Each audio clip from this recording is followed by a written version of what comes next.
Bus ಹತ್ತಿದ್ರೆ seat ಸಿಗಲ್ಲ, kick ಹೊಡೆದ್ರೆ ಬೈಕು 100 ರೂಪಾಯಿ ಹೇಳುತ್ತೆ, ಆಟೋಗೆ ಕೈ ಹಾಕಿದ್ರೆ ಜೇಬೆ ಖಾಲಿ. ಇತ್ತ ಕಿಚನ್ ಬಜೆಟ್ ಯದ್ವಾ ತದ್ವಾ ಏರ್ತಿದೆ. ಇನ್ನೇನು ಏರಲ್ಲ ಅಂತಿದ್ದಾಗಲೇ ಗ್ಯಾಸ್ ಸ್ಫೋಟ ಆಗಿದೆ. ರಾತ್ರಿ LPG ದರ 29 ರೂಪಾಯಿ ಏರಿಕೆ ಕಂಡಿದೆ. ಇದೇನಾ ಅಚ್ಚಿ ದಿನ್ ಅಂತ ಹೇಳಿ ಮೋದಿ ವಿರುದ್ಧ ಕಾಂಗ್ರೆಸ್ ಕಿಡಿಕಾರಿದೆ. ತಾಯಿ ಋಣ, ಮಣ್ಣಿನ ಋಣ, ಜನರ ಋಣ ಇವು ಮರೆಯಲಾಗದಂಥ ಬಾಂಧವ್ಯದ ಗುಣ. ರಾಜ್ಯದ ನೂತನ ಸಿಎಂ ಆಗಿ ಡಿಕೆಶಿಗೆ ಅಧಿಕಾರ ಸಿಗ್ತಾ ಇದ್ದ ಹಾಗೆ ತವರೂರು ನೆನಪಾಗಿದೆ. ರಾಜಕೀಯ ಭವಿಷ್ಯ ರೂಪಿಸಿದ ಜನತೆಗೆ ಕೃತಜ್ಞತೆಯನ್ನ ಸಲ್ಲಿಸಿದ್ದಾರೆ. ನಿಮ್ಮ ಪ್ರೀತಿಯೇ ನನ್ನ ಉಸಿರು ಅಂತ ನಮಿಸಿದ್ದಾರೆ.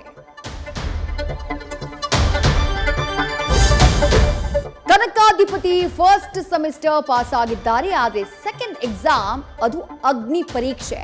ಜೂನ್ 18ರ ನಂತರ 2ನೇ ಹಂತದ ವಿಸ್ತರಣೆಯಾಗಲಿದ್ದು 20 ಸ್ಥಾನಕ್ಕೆ 40ಕ್ಕೂ ಹೆಚ್ಚು ಆಕಾಂಕ್ಷಿಗಳಿದ್ದು ಸ್ಥಾನ ಸಿಗದಿದ್ರೆ ರೆಬೆಲ್ ಭೀತಿ ಹೆಚ್ಚಿಸಿದೆ. ವಿಜಯಪುರ ಬೆಳಗಾವಿಗೆ ಡಬಲ್ ಧಮಾಕ ಸಾಧ್ಯತೆ ಇದೆ.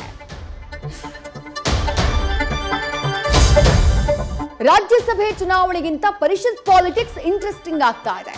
ಕಾಂಗ್ರೆಸ್ನ 5ನೇ ಅಭ್ಯರ್ಥಿಗೆ NDA ಕೌಂಟರ್ ಕೊಡೋದು ಖಚಿತವಾಗಿದೆ. 2 ಮತಕ್ಕಾಗಿ ದಳ ತಂತ್ರ ರೂಪಿಸ್ತಾ ಇದೆ. ಅತ್ತ ಬಂಗಾಳದಲ್ಲಿ ದೀದಿ ಚಿತ್ತ ಸಂಸತ್ನತ್ತ ನೆಟ್ಟಿದ್ದು ಯೋಸೆಫ್ ಪಠಾಣ್ ವದಂತಿ ತಳ್ಳಿ ಹಾಕಿದ್ದಾರೆ.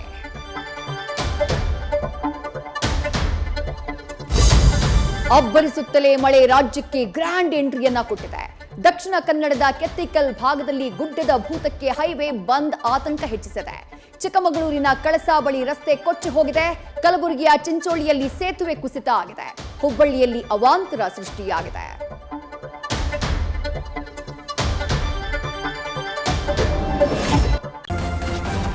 ನ್ಯೂಸ್ ಫಸ್ಟ್ ನಿರ್ಭೀತಿಯಿಂದ ನಿಮ್ಮ ಪರವಾಗಿ.